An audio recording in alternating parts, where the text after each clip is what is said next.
Sir, with respect, is that actually your kit? Or is that a museum piece? Sergeant Marcus Teal said it with the easy grin of a man who has made the same joke in a slightly different form many times, and found it reliably lands. He was standing at the field table in the Fort Campbell SERE training staging area, looking at the contents of an 82-year-old man's survival kit laid out in a line on the table surface. And the contrast between what he was looking at and what his own kit looked like was, from where he was standing, genuinely funny. The old man in the olive field jacket was standing on the other side of the table. He did not look at Teal. He was looking at his kit the way a man looks at something he is about to use, checking, not admiring. "It's my kit," he said. "I mean no disrespect," Teal said, still grinning, picking up the steel match case. "But some of this stuff, this match case alone, this is World War II vintage." He set it down. He picked up the snare wire. "When did you last actually use this in the field?" The old man looked at him for the first time. 1952, he said. "And every year since." Teal paused. He did the arithmetic. "You've been running this kit for 72 years, he said. 73, Roland Pruett said. "I packed it first in October of 1952, 3 weeks before I deployed to Korea." He looked back at the kit. "I've replenished the matches twice. Everything else is original." Teal looked at the kit. He looked at Private Okonkwo, who was watching the old man from across the staging area with an expression that Teal had not entirely registered yet. He looked at Sergeant Major Holt, who was standing 10 feet away with her arms at her sides, and an expression he recognized as the one she used when she was waiting for something. He picked up the fixed-blade knife from the table. It was a plain carbon steel blade, 4 inches, the handle worn smooth and dark from decades of contact with the same hand. He tested the edge with his thumb. His thumb stopped. The blade was shaving sharp. "You maintain this," he said. "Every Sunday," Raleigh said. "Same as I have since 1952. What Sergeant Marcus Teal did not know, and what nothing in the staging area paperwork had prepared him for, was that Roland Pruett had been one of the Army's primary survival instructors from 1955 to 1978. That he had written the practical field exercises for what became the Army's SEER program in its formative years.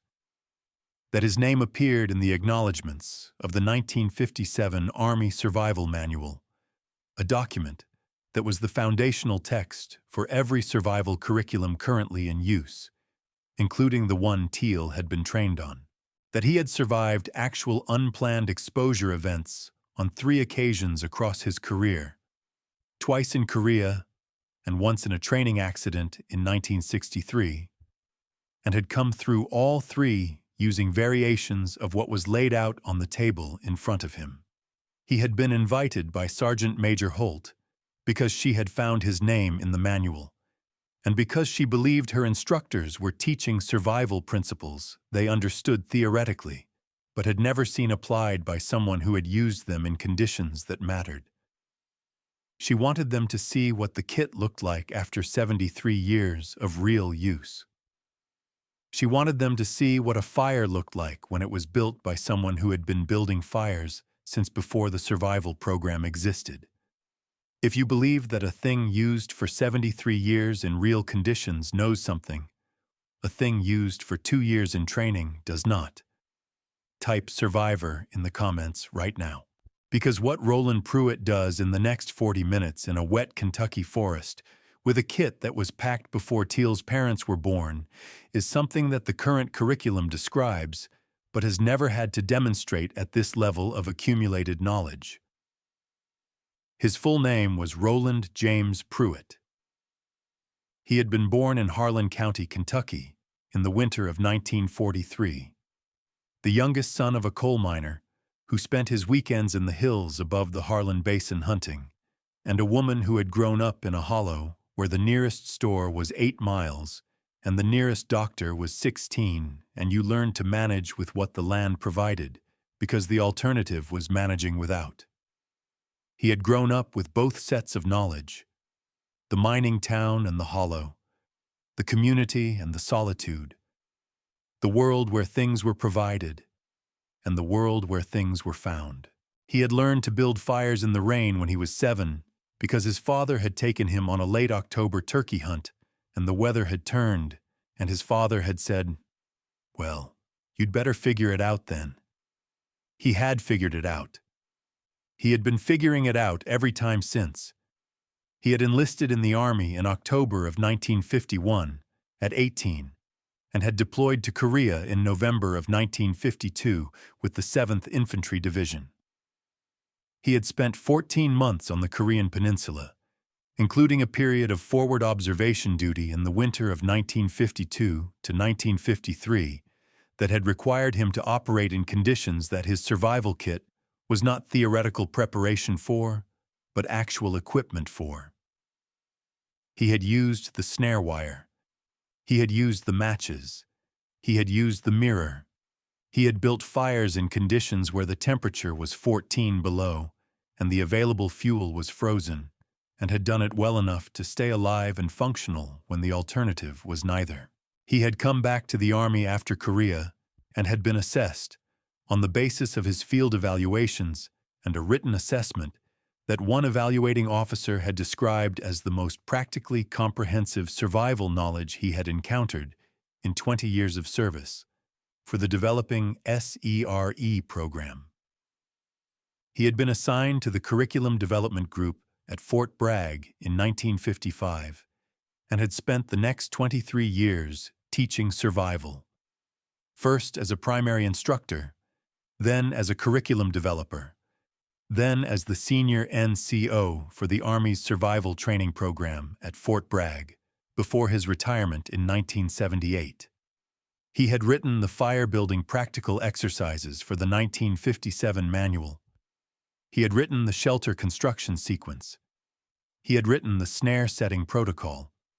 He had reviewed and revised both in the 1966 edition. His name in the acknowledgments of the 1957 manual was not a courtesy. It was the credit line for the practical field content of the document.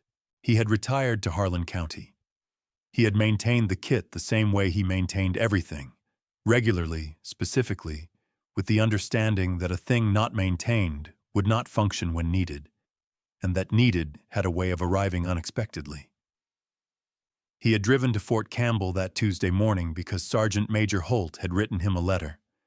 A handwritten letter, 2 pages, explaining the program and what she was hoping he could show her instructors. He had read it at the kitchen table and thought about it for 2 days, and then packed the kit and driven up. Teal had not stopped grinning through the walk into the training area. He was not cruel. The grin was the grin of someone genuinely uncertain whether the old man in the olive jacket was going to be a liability in the field, and covering that uncertainty with the comfortable posture of someone who is on familiar ground. The training scenario was straightforward: a wet environment firebuilding demonstration, followed by a shelter assessment, followed by a terrain navigation exercise. Standard first-day practical. Teal had run it many times. He had not run it with Roland Pruett. They reached the demonstration position, a clearing on the hillside with exposed sandstone at one end, the forest floor wet from overnight rain, the deadfall damp, everything that could hold moisture holding it. Teal set his kit on the sandstone and looked at Okonkwo and the 3 other trainees. "So what we're going to demonstrate today is fire building in wet conditions," he said. "Modern kit, modern methodology. Time to sustainable flame. I've done this in about 4 minutes in these conditions." He looked at the old man. He said, without quite meaning to be unkind, "Sir, you're welcome to observe." Raleigh was already crouching at the forest floor. He was not observing. He was selecting. What he was doing, moving from the area of exposed sandstone to the upwind side of a large deadfall log, turning pieces of bark, examining the underside of dead branches, collecting specific materials with a selectivity that was not random, was the result of knowing what he was looking for and knowing where to find it. Dry material existed in a wet forest. It existed under bark, in the lee of large downed wood, in the dead lower branches of standing conifers that the canopy protected. It was not abundant, it was findable. He had been finding it since 1952. He collected for 4 minutes. He returned to the sandstone with a palm-sized quantity of materials sorted into 3 grades: tinder, kindling, fuel, and arranged in a specific sequence on the dry sandstone surface. He opened the steel match case. He struck 1 match. The fire caught in 90 seconds, not a struggling coal, a sustainable flame, fed correctly from the moment of ignition, producing heat within 2 minutes of the match strike. Teal was standing with his modern fire kit in his hand. He had not started yet. He looked at the fire. He looked at the old man. He looked at the materials that had built it. The inner bark of a birch log, the dried underside of a piece of deadfall pine, the dead lower branches of a nearby cedar that the canopy had kept partially dry. He had walked past all of that on the way to the demonstration position. He had not seen it. Subscribe to Iron and Honor right now and tell me in the comments where you're watching from. Because when Sergeant Major Holt hands Teal the 1957 Army Survival Manual open to the acknowledgments page, and Teal reads the name beside the firebuilding practical exercises section, he does something that his trainees have talked about ever since. Holt had the manual in her field jacket pocket. She had carried it every day of the week Raleigh had been invited, because she had known this moment was coming and had wanted to be ready for it. She took it out. She opened it to the acknowledgments. She held it out to Teal. Teal read it. He read the relevant line. He looked at the old man crouched beside the fire, feeding it with the specific unhurry of someone who has done this so many times, that fire management is not thought but reflex. He said quietly, "You wrote the firebuilding section." Raleigh looked up at him. "The practical exercises," he said. "The principles were established. I wrote what they looked like in the field." Teal looked at the fire. He looked at the manual. He looked at the materials on the sandstone, the birch inner bark, the pine deadfall underside, the cedar branches, and thought about walking past all of it without seeing it. "The material selection," he said. "The 3-grade sorting.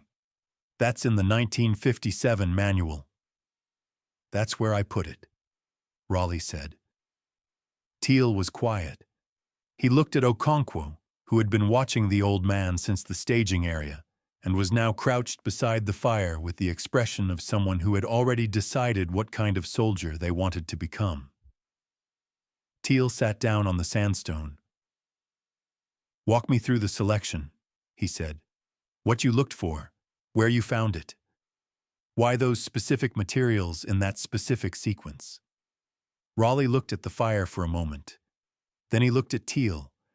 Then he looked at the 4 trainees gathered around the sandstone. He talked for 40 minutes. He talked about moisture gradients in deadfall and how to read them without touching the wood. He talked about the specific combustion properties of birch inner bark and why it was the most reliable wet environment tinder in eastern North American forests. He talked about the 3-grade system, not as doctrine, but as the field observation of a man who had tried every sequence and learned which one worked when conditions were worst. He talked about Korea in the winter of 1952 and a fire he had built at 14 below with wood that had been under snow for 3 weeks, and what he had learned from that fire that he had put into the manual in 1957. He talked about the knife. Why carbon steel? Why that blade geometry? Why that handle shape? And about maintaining it every Sunday since 1952 because a dull blade in the field was a dangerous blade, and a dangerous blade was a different problem than no fire. He talked about the snare wire, what gauge, what setups, what modifications he had made over 70 years of practice, and about the time in Korea when the snare wire had been the difference between eating and not eating for 4 days. Teal wrote down everything.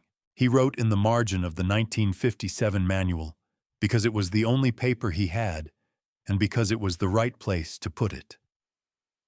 Okonkwo wrote in his training notebook in the small, tight handwriting of someone who is trying to capture more than the space allows.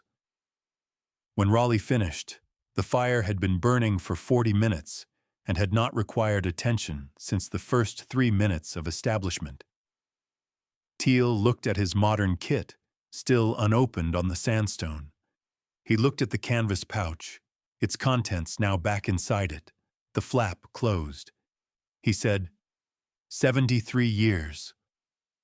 73, Raleigh said. And the matches, Teal said. You've replaced them twice. Everything else is original. Everything else does not wear out if maintained correctly, Raleigh said. The wire doesn't rust if you oil it. The mirror doesn't corrode. The knife holds an edge if you stone it every week. He looked at the pouch. The canvas has been repaired 4 times. He looked at Teal. Things last if you take care of them. That's not a kit principle. That's a life principle. Teal looked at his own kit. $400, 11 ounces, designed to last a decade of occasional use and then be replaced. He picked it up. He turned it over in his hands. He set it back down. He picked up the 1957 manual and finished writing in the margin. Holt submitted a training report that afternoon.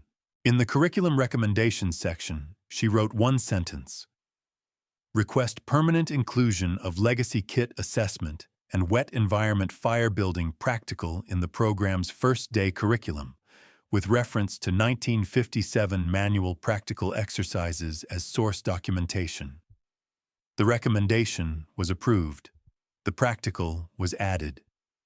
Teal ran the wet environment fire building exercise at the next training cycle. He ran it the way Raleigh had taught him. The material selection sequence, the 3-grade sort, the birch inner bark first. His time to sustainable flame was 3 minutes and 40 seconds. He told the trainees where the sequence came from. He told them about the man who had packed the same kit since Korea and maintained the knife every Sunday and built the fire in 90 seconds with 1 match in a wet Kentucky forest. He told them the fire building section of the manual had been written in 1957 by the man who had just shown them how to do it.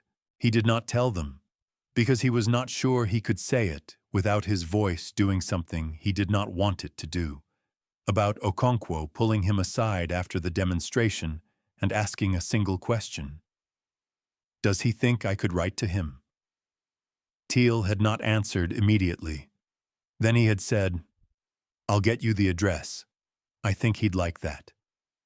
There are men in this country who have been carrying the same kit since before the curriculum that teaches their skills was written, who built the fire in the rain at 14 below with frozen wood in Korea in 1952, and put what they learned in a manual in 1957, and have maintained the knife every Sunday since, and are still, at 82, faster to sustainable flame than the instructor half a century their junior.